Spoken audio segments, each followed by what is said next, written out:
bata. Siyempre, di ba? Siyempre, yun yung mga mabibilis, parang mga walang, hindi napapagod. Hindi ako napapagod eh. Okay ako magpuyat kahit 3 araw, kaya-kaya ko yan. Ganun talaga ang mga kinikilos na mga kabataan. Tama ba, sir? Yes. Ito sir, parang bata na, pambuhok ko. Para bagong panganak. Masahol ka pa sa bata. Diba? Now, speaking of bata, the reason why I'm saying that, kasi yung susunod na tatawagin ko, very, very young, okay, pero young and determined. Pag-uusapan, determinasyon, isa yon sa nakita ko sa batang ito. Pero again, maganda siya magkukwento. Ano ba yung mga na-achieve niya dito sa negosyo na to? Ladies and gentlemen, Mr. RJ Escalona!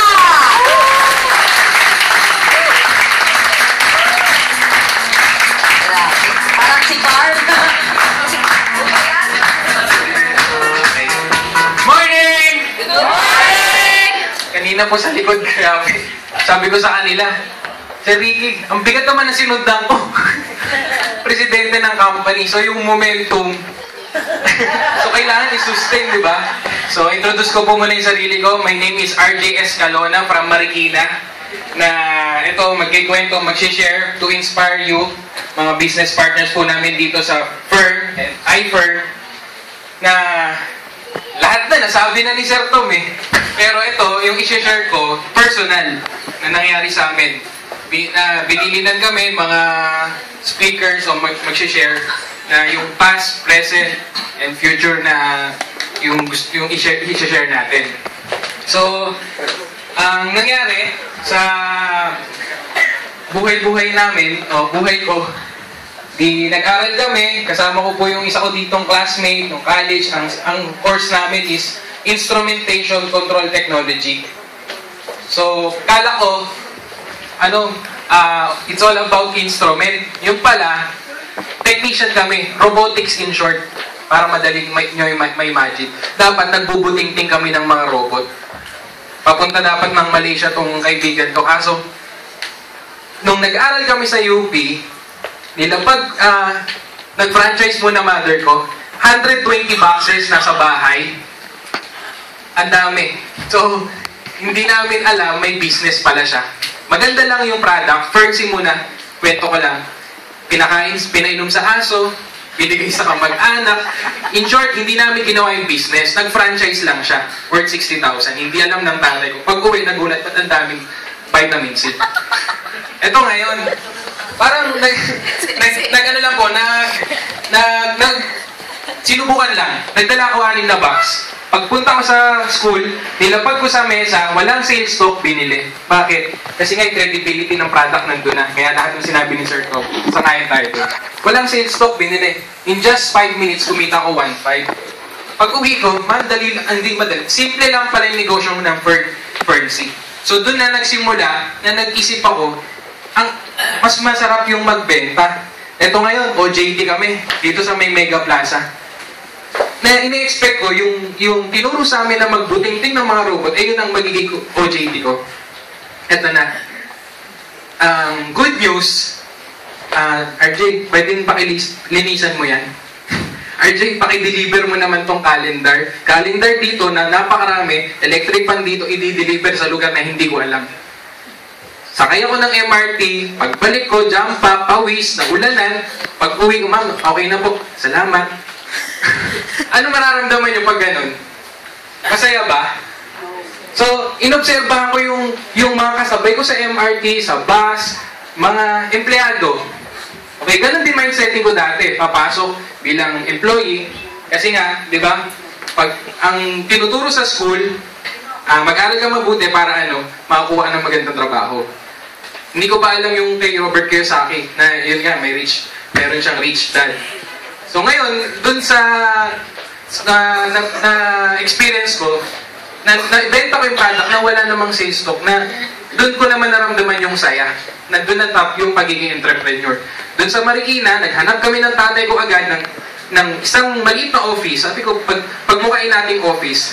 So, dinrawing ko siya hanggang sa, yan na, nag-materialize na siya. From then, nag-put up ng office.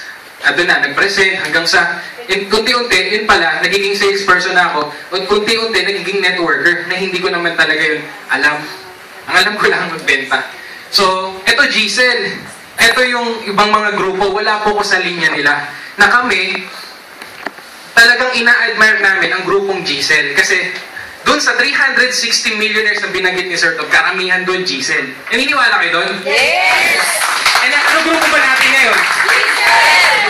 So, saan tayo papunta? Bahala na kayo. Baka mas malaki pag doon gusto nyo. O gusto nyo, tama lang. Pero doon talaga papunta, lalo na iPhone tayo ngayon. So, yun yung past. Present, ito ngayon. Nasaan si Sir Jim? Sir Jim, natagal na kami magkasama dun sa isa na hindi ko napapanggitin. Kasama si Sir Bryce, si Sir Eman, Ma'am Ayl, tumatawag.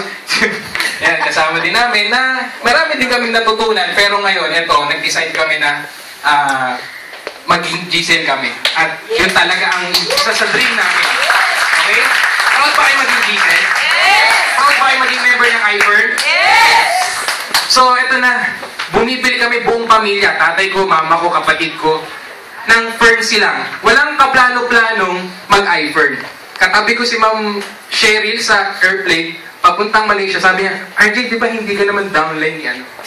So, yung pala, parang nag-flashback lang sa akin. Ito na, pagbalik namin dito, hindi agad ako nagpa-member. Sila nagpa-member from July 20 pala yung ano. Kasama dapat kami sa first GMP na customer service nagtatawag sa amin. Kaso hindi namin yun dinrap. So, dun sa first payout, sana kasama pero hindi namin ginawa. So, sa mga hindi pa member dito na nag-iisip-isip pa, ito na po sasabihin ko sa inyo. Kapag ka nag-iisip-isip ka pa, hindi mo rin makukuha yung gusto mo agad-agad. Pero kung magdidesisyon ka agad, makukuha mo. Ito na po yung naging resulta. Pagpunta ni Sir Jim sa cashier, na wala rin kaming appointment, nakita niya ako, RJ, nandun si Sir Emma, nandun din si Pastor Romy na. Ang tagal ka namin hinahanap. Noon pa, dapat kasama daw ako sa group nila. So, sa madaling salita, kinuwento na nila yung experience nila, grabe, iPhone, ganyan. Hindi ko alam. Kapatid ko, ang agenda namin for that day, bibili kami ng makeup kit na worth 30,000. Kasi professional makeup artist yung kapatid ko. So, mga gusto magpa-makeup sa kanya, mura lang. Okay? So, eto na nangyari. RJ, ang ganda. So, wala naman kaming kadaladalang cash kasi nga nabili na namin ng Ferncy. Ang option, credit card. Sinabi, ayun, wala po akong nagawa, na-swipe. Sponsor si Sir Jim, na walang IFBPing nangyayari. So, ito na. Kapatid ko nagalit, sino ba yung blending buhok na yan? Sabi niya kay Sir Jim. Sabi ko, kinuha yung 30, yung pang makeup ko. So, nagalit sa akin kapatid ko. Yung mother ko, yung father ko, tataka rin sila. Kasi nga, wala naman sa plano. So, anong nangyari, ganito na. Sabi ko, para naman pampalubag-loob, Camille, mas marami tayong makeup kit na mabibili kapag ginawa nating iPhone. Yes! So, sabihin niyo ba makukonvince ko agad yung kapatid ko? Yes! Yes, dapat. Pero hindi, kasi hindi ko nga rin alam yung complan pa. Pero alam ko, pag Fern, the best. So, ito na. Hanggang sa miniti kami ni Sir Jim, alas 4 na madaling araw, nasa sa bahay siya. Na yung ay, pilot na talaga. Yan. Yung commitment ni Sir Jim na support, na gusto nga rin niya, na mabili yung mga gusto ng kapatid ko na makeup kit. Tapos, magkalinya kami. So, yun, nag-strategize kami, madaling araw. In-execute namin yung plano. In just 4 days, 35,000. Yes! $765. Okay? Na, yung decision, yun nga, swipe lang credit card. Kung meron kayo, meron pa dyan yata. And cash check. So, yun yung first achievement. And then, tinuloy-tuloy namin yung paggawa ng iPhone business. Hindi namin alam na yun pala merong nare-recognize din sa internet. Tinatapik nila ako, si Pastor, nasa ano ka top 20? Yung top 20. Hindi ko alam yung website. Hanggang sa tinuro, nakita ko top 6. Tapos, ayun na nga yung mga iFly Pro. Okay. Hindi ko muna Mama, nasa top 6 daw. Si Sir G, top 3. September 11, September 25, top 3 ako, top 4 siya. So natuwa si Sir G, ibig sabihin partner, may resulta ka. First time, parang panaginip yun na mangyayari, malampasan mo Sir Jim Halimaw sa network. Na, syempre, di ba, achievement na rin sa part namin yun, na hindi naman namin yung kaplan ko. Pero humataw si Sir Jim sa Mindanao, nag-top 1 siya. Top 4 ako. Top 5-6 yata na business partners ko, nag-Hong Kong, kasama nanay ko, kapatid ko.